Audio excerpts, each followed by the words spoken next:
各位喜爱兰花的朋友，大家好，我是安格斯。今天我们要来看一段影片。这个影片呢是这个白色品种的香水文心兰。如果你是第一次看到我影片的新朋友，我的 YouTube 频道是一个兰花的频道。我在这边呢会跟大家分享兰花相关的种植要领、个人经验，我从其他兰友学习到的技巧，或者是兰花欣赏等等等。如果你对兰花有兴趣，想要继续学习，请订阅我的频道并打开通知铃铛，这样每当我上传新的影片，你就会收到及时的通知。这种迷你的香水文心兰呢，其实它有大概4种不同的颜色。第一种是比较常见的白色，第二种呢是粉红色或者是红色，再来第3种是黄色。黄色在台湾也蛮常见的，不过在美加地区黄色的品种相对的少见一点。然后另外一种是英文叫做 Oncidium Twinkle Cinnamon， 就是肉桂，但它不是肉桂色，它其实有点偏橘色、红橘色。那我个人其实目前呢是只有红色、粉红色跟白色的这种品种。我其实在网络上面 eBay 有看到几个网络卖家有在卖黄色的品种，不过那个价格我个人觉得有点不是很合理，所以我就没有下标。但是我是很建议各位同学或者是兰花朋友可以买一颗回来尝试看看。特别你是新手兰花新手的话，其实文心兰种类的兰花比起蝴蝶兰来说更容易上手，它更容易照顾。虽然说蝴蝶兰是大家比较就是大家都知道的兰花蝴蝶兰，但是其实文心兰更容易上手，然后再渐渐的走到蝴蝶兰，然后甚至加德利亚兰或者是万代兰。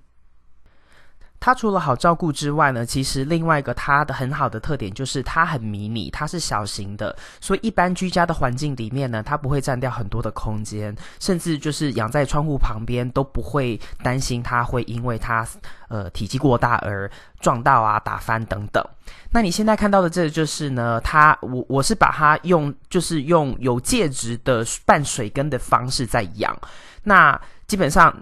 这种养殖方式就是说，洞以下的部分呢，当我加满水之后，那2个是排水口嘛，下面有水的部分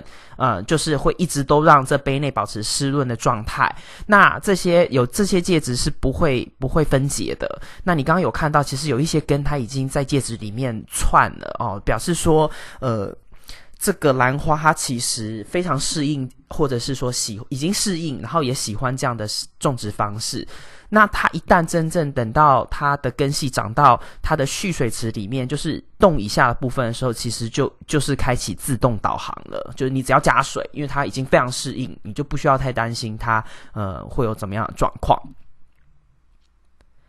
那接下来呢的影片部分呢是一些照片。我上一个月呢其实有拍几张照片，去年年底的时候，就是红色的它几乎已经是盛开，但是白色的呢，你看到它那时候才刚开始要开而已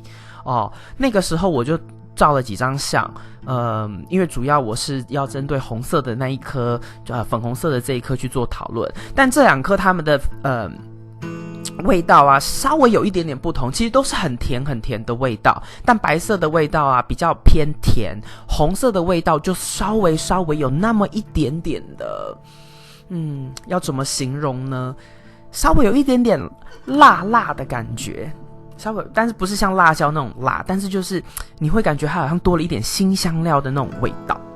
那我其实个人是非常喜欢这一种香水文心兰，因为其实它早上的时候那风飘过来真的是它那个香味真的是非常的宜人，再加上它真的是非常的小巧可爱，所以我真的很建议任何喜欢兰花的朋友都应该至少有1颗，甚至2颗、3颗、4颗，每一种颜色都要有1颗特别是新手真的，它真的是蛮好的，文心兰真的是一种蛮好的兰花入门的兰花品种。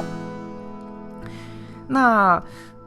在接下来你会看到的就是说这边已经是大概是1月8号左右照的相，就是说它已经渐渐的都开花了哦。然后呢，那个时候其实在我这边天气还是非常的冷，所以呢，我这边室内中央空调我还是都一样把它定在室温大概在23度左右。那现在看到的部分呢，其实就是在已经是1月25号左右照的相，它们都已经全部盛开，所以我就在这边做这个影片跟大家做分享。那接下来呢，还有几张照片我就不多说明，谢谢大家的观赏，所以希望你能够 enjoy欣赏接下来的几张照片，也喜欢这个影片。好，如果你有任何的问题呢，都欢迎您在影片的下方留言，有任何的指教，也非常的欢迎你在影片下方跟我交流。以上就是我今天为您带来的影片。好，如果你喜欢这个影片，请帮我在影片下面点个赞哦，谢谢您的观赏，我们下次再见。